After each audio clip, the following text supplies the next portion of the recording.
Best thing I saw today in Boston. 30 years ago, they said so long to the Garden. Is that possible?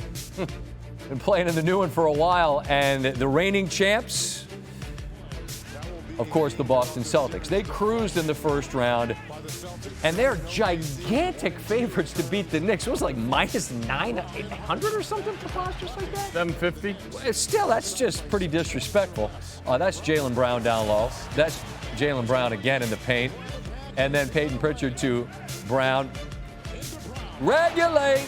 It's 61-45 at the break, and Boston has Karl Anthony Towns and New York stunned.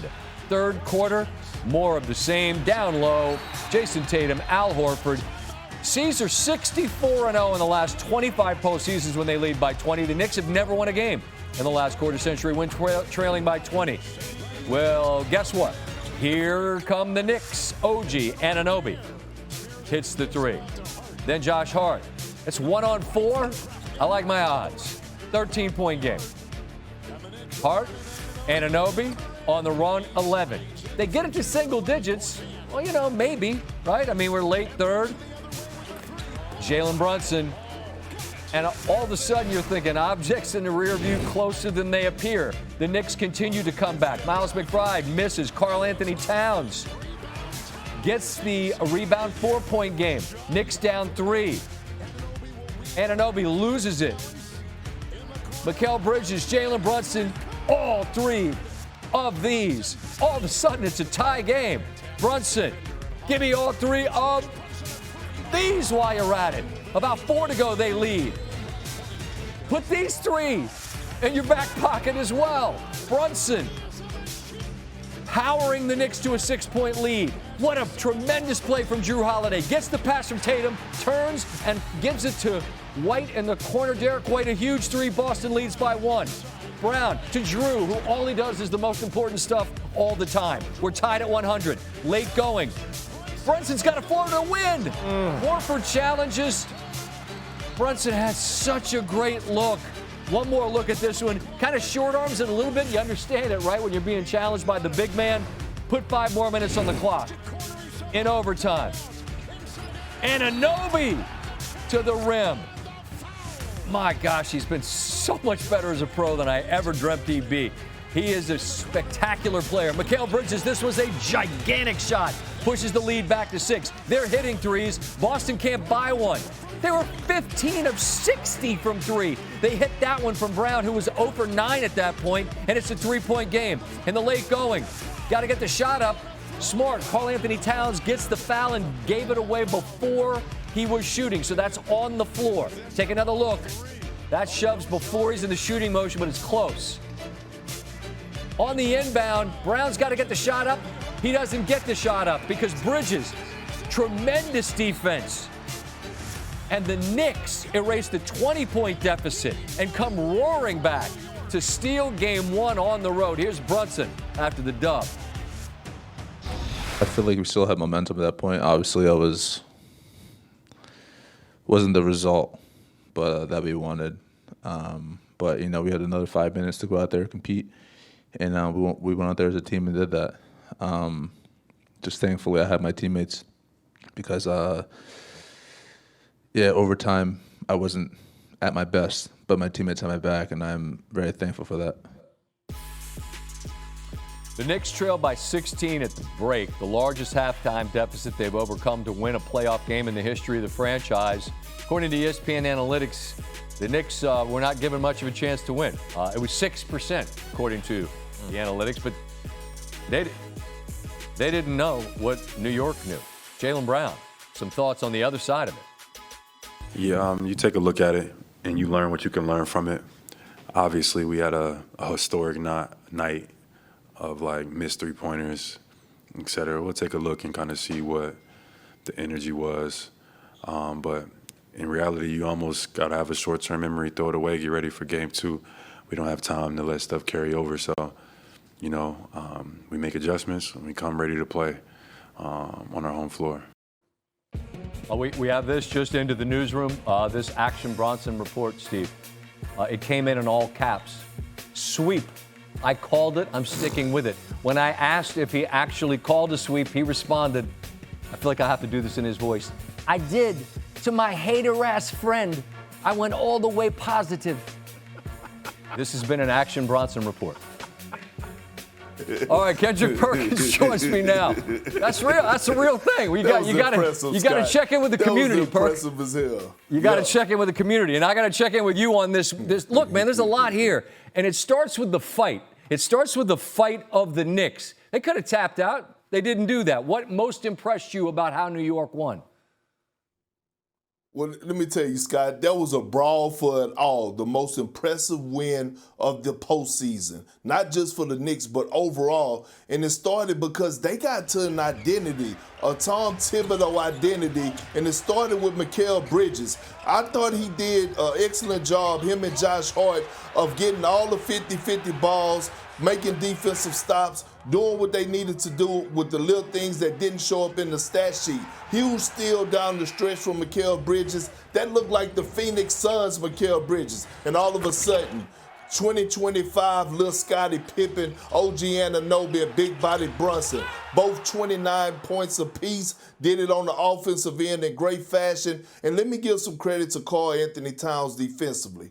Tom Thibodeau finally challenged him to guard one-on-one, and he switched all pick and rolls. It didn't work out good for him in the first half. He got in foul trouble, but he stuck with him. He trusted him. Second half, Karl Anthony Towns slid those puppies and did a hell of a job staying on the floor and anchoring that defense as a center.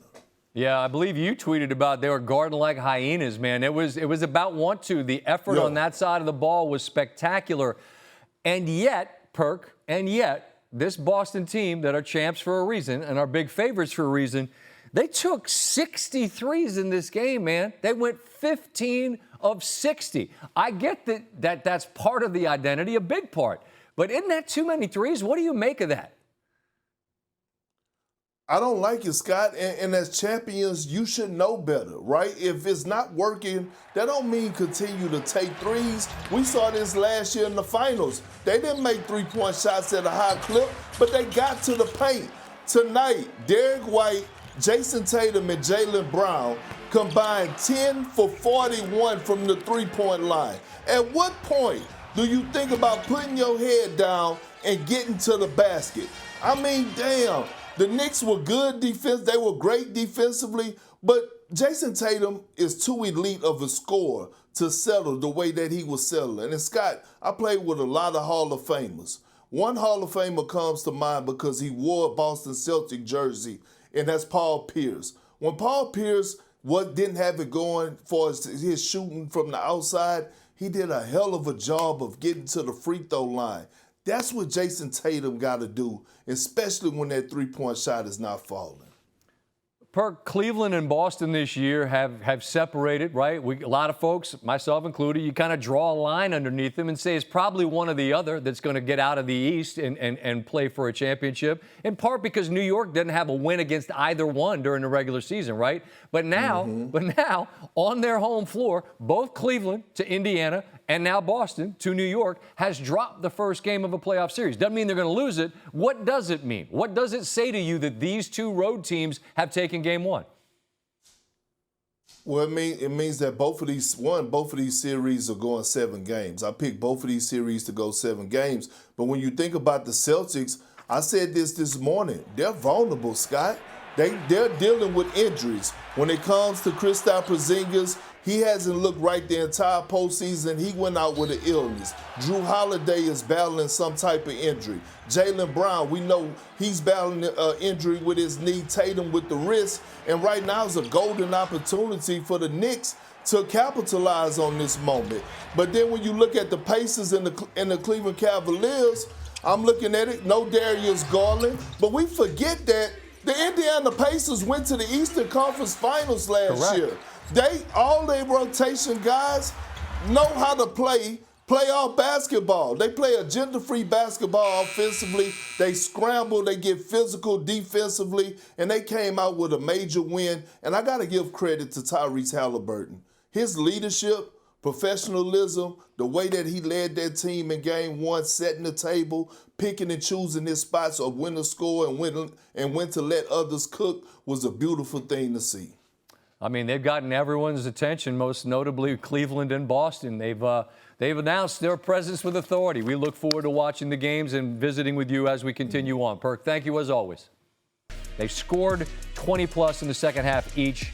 The first Knicks teammates to do that in a playoff half on the road since Patrick Ewing and Allen Houston. As I mentioned, that ridiculous stat about the scoring or assisting on those points in the second half and overtime. Brian Windhorst joins us now from Boston. And Brian, given that New York did not beat Boston in the regular season, given that, as we just established, they trailed by 20 points in the second half, I think you can make a case that even though the playoff ledger will only show 1-0, you could actually make a case it's worth more than that. How would you measure the significance of this New York win?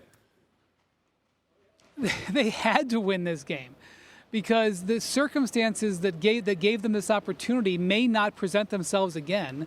And, you know, they were saying to each other on the court, like, we've been here before, we can do this, and that's a cool thing to say, and you buck up your teammate. But the truth is that they had not. They had not been here before, and they had not done this against the Celtics or any of the top teams in the league. And, you know, they did have some confidence from what happened in that Detroit series. Scott, they are somehow, this team that didn't win any really big games for like 6 months, they're 4-0 on the road in the playoffs, which I can't explain that. But I will say this. When they traded for Mikal Bridges and OG Anunoby in those separate deals a year apart, and they paid very dearly for them, this is the kind of game that they traded them for. They needed them against Boston. They needed them to be able to defend these big, giant wings. And Anunoby and Bridges were awesome down the stretch. Obviously, Brunson made plays, but having those wings made a huge difference in getting this victory. You and I agree, and I'm curious if we agree for the same reason. You're saying they had to win this game. They had to win this game because Boston went 15 of 60. Like, that's what they went from 3 in this game. They're not going to do that again, but just looking at that number on the page, that is a plan that doesn't make a ton of sense if you're just going to keep chucking them and they don't go in. What do you make of that number on the page? Yes, so we know that the Celtics are a super high volume three-point shooting team. We know that they have games kind of like this occasionally. They've never been this bad before. And I've been at games, even in the playoffs, where they have bad three-point shooting games, and they'll come in after the game, and Joe Mazzulla and their players, Tatum and Brown, will kind of be a little bit defiant and say, well, this is our process. This is what got us to 61. This is what got us to the title. Not even they could do it tonight. They kind of went through the motions of saying, you know, we got to look at the film, and maybe we're just a little bit too many threes. It was laughable, Scott. You at one have point, a plan they B, took man. 19 out of 20 shots were threes. Not only that, they would run actions that would get their players into matchups that they wanted. They would get Jason Tatum on Karl Towns. They would get Jalen Brunson defending Jaylen Brown. They, you know, down the stretch, Tatum was on Mitchell Robinson. They did the hard work to create the matchup, and they would bail the Knicks out. And look, obviously that's the way they were built, but when you've missed 43s, continuing to take them, not the best plan. So this is a one-off situation, but it was a one-off situation the Knicks took advantage of, and that's the most important thing right now. Well, Indiana did the exact same thing on Sunday against Cleveland, and now Kenny Atkinson with Cleveland says there's real concern about the availability of Evan Mobley and DeAndre Hunter. We know that Darius Garland missed game 1 with a toe. That's real concerning if they don't have these guys after they just lost home court in game 1. How do you quantify it? Find me a team that can survive 3 of its top 3 or 3 of its top 5 or 6 players being out. That's a problem when you're down 0-1. You know, I will say this. For the last month, as the Pacers were making a run, because they finished very strong, the Cavs were watching Indiana with a bit of a side eye because Indiana is a tough matchup for them. Other than Boston, I think Indiana is the toughest matchup for them. They have wings that can guard their guards, and they have bigs that can mitigate the Cavs' giant bigs. And Indiana's playing great, and Halliburton's playing great. So even if they were all fully healthy, I think the Cavs knew they were going to have their hands full in this series. Now they got injuries. Their margin for error is very narrow. I would just say that in any playoff series, you have ups and downs. You have games where things go poorly. You get guys get injured, whatever. I wouldn't sort of say that this information like changes everything because none of them are being ruled out for the series. But if the Cavs go down 0-2, they're going to be in a situation that is completely not this team hasn't gone through before. So Indiana has a golden chance if these guys can't play tomorrow night. Yeah, and they went through it a year ago. That's the one thing, and I hold myself accountable for this because they started poorly this year, Brian. I think and because Cleveland and Boston sort of established themselves as the heavyweights in the East, I'm guilty of just not giving Indiana their due, and I feel like now the bill's about to come due. Well, Cleveland is very good. I know. So don't count anything out yet. But Indiana, when you look at the last 40 or 45 games, the difference between Cleveland, Indiana, and Boston was negligible. Indiana got off to a terrible start and had early injuries. For the last half of the season, they were pretty close. So this shouldn't surprise you if you were not necessarily you, but anybody if they were paying attention. No, but I'm owning it. I'm saying that I was guilty of not acknowledging that they were as big a threat as they are, and now that threat looks pretty pronounced. Brian, appreciate the time. Look forward to doing more of this throughout. I'm on